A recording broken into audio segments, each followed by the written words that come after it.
There are two kinds of people who make fun of Islam. Please understand. There are two kinds of people who make fun of Islam.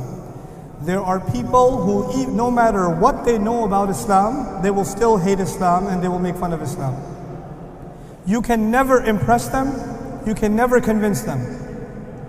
These are the children of Abu Lahab. You can never convince them. Even if the Prophet ﷺ is living next door, you cannot convince them. The second kind of people that make fun of Islam know nothing about Islam. They have no idea about Islam. All they know is the crazy behavior of Muslims. That's all they know.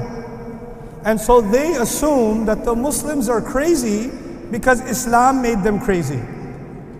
So they're actually not making fun of Islam, they are making fun of Muslims. Because Muslims do ridiculous things. That's the first thing. The second thing is that there is a difference between the enemies of Islam today and the enemies of Islam at the time of Rasulullah sallallahu alaihi wasallam. Please listen to this carefully. At the time of Rasulullah sallallahu alaihi wasallam, the enemies of Islam were there because the Rasul sallallahu was inviting people to be honest. He was challenging corruption. He stood for justice. He was telling people that the slave and the slave master are equal. They have to stand in one line. He was destroying the system of Quraysh and replacing it with the justice of Islam. They became his enemies because he was talking about the truth. And every time you meet the Prophet ﷺ, and every time you meet a Sahabi of the Prophet ﷺ, you will get the same exact message of truth. Not only in their speech, but also in their practice. And that some people hated it. And so they became enemies of Islam. Today, do the Muslims have enemies? Yes. But Muslims have enemies for political reasons, for economic reasons, for social reasons, for business reasons, but they don't have enemies to Islam because we are the champions of justice and we stand tall for the oppressed.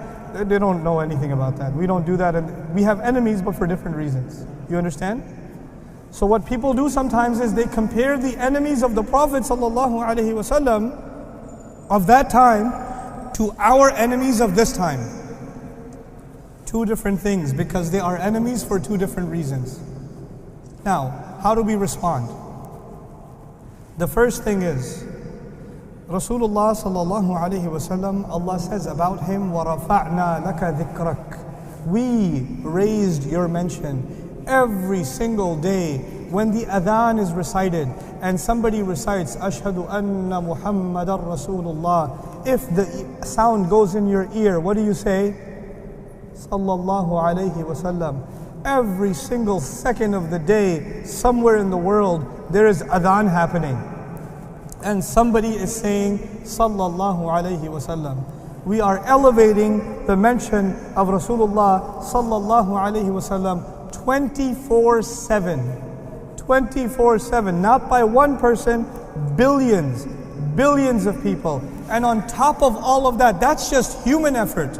But on top of all of that, Inna Allaha wa malaikatahu yusalluna ala nabi.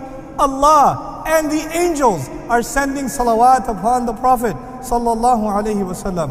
So I am trying to raise his status, but Allah himself raises his status. And all the angels raise his status. So when one idiot of a human being, when one dog barks, it takes nothing away from the dignity of Rasulullah sallallahu alaihi wasallam. It is as stupid as thinking that a dog, somebody spitting at the sun. When you try to spit at the sun, it'll come on your own face. You cannot make fun of Rasulullah sallallahu alaihi wasallam. It is impossible. It is impossible. We have to learn to adopt the attitude of Rasulullah himself sallallahu alaihi wasallam. His name is Muhammad.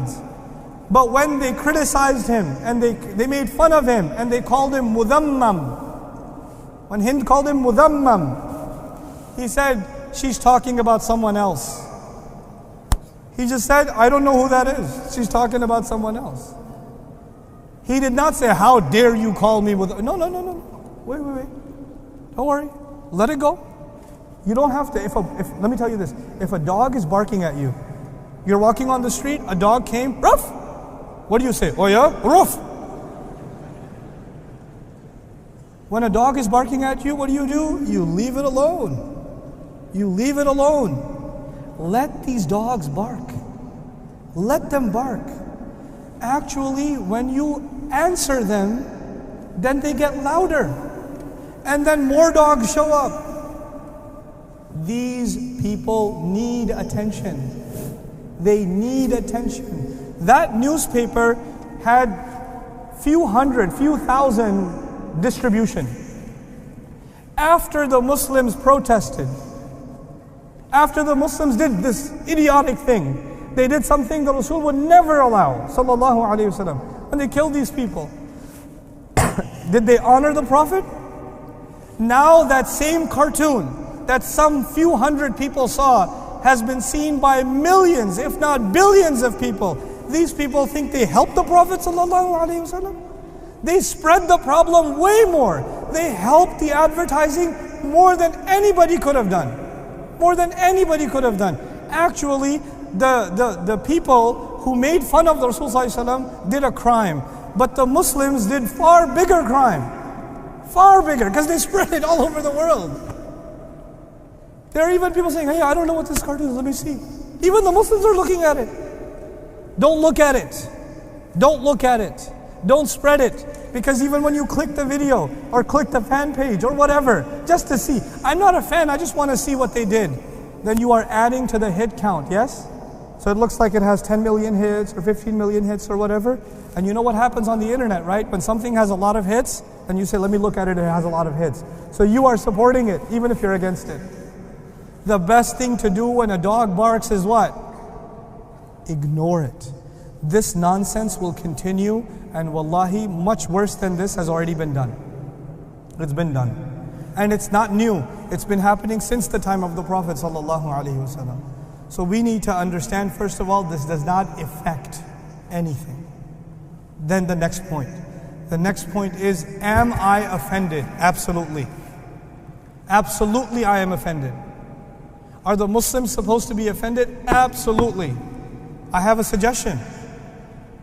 I have a suggestion that Muslim organizations, Muslim governments, Muslim institutions bring lawsuits. Take these people to court for defamation. If the Jewish community in Europe can ban the conversation about the Holocaust, you cannot deny the Holocaust in Europe. You go to jail. They say they have freedom of speech until you talk about the Holocaust. In America, you have freedom of expression until you burn the American flag. There are some things they will not let you do. Every society has some things that are offensive to them. Muslims are no different. This is offensive to us. But I am arguing we have to learn to speak their language. These people, they don't worship anything except money. All they worship is what? Money. When we protest and we make a lot of noise, we give them publicity. And when they have more publicity, they make more money. But when we take them to court and we sue them for millions and billions of dollars, they lose their money. We need to learn the language of attack. We need to become more sophisticated in our attack. Protests will not do anything except help them. It will help them. And you know, right? They've been doing this for a long time now. They made one cartoon, the Danish cartoons, you remember those? Then this happened. Then you had the YouTube video, more protests. Then you have Charlie Hebdo. And you know what? This is not going to be the last one. Because they know they can get the reaction out of the Muslims every time, so they will play with us every time. We are falling into their game. We have to understand the game and play it smarter than them, and not be reactionary. This is what I think. Allahu Ta'ala a'lam. This is what I think. I'm not saying do nothing, but I'm saying react, but react intelligently. React collectively. React in a sophisticated way. This is what we have to learn to do. We have to mature our response, inshaAllah ta'ala.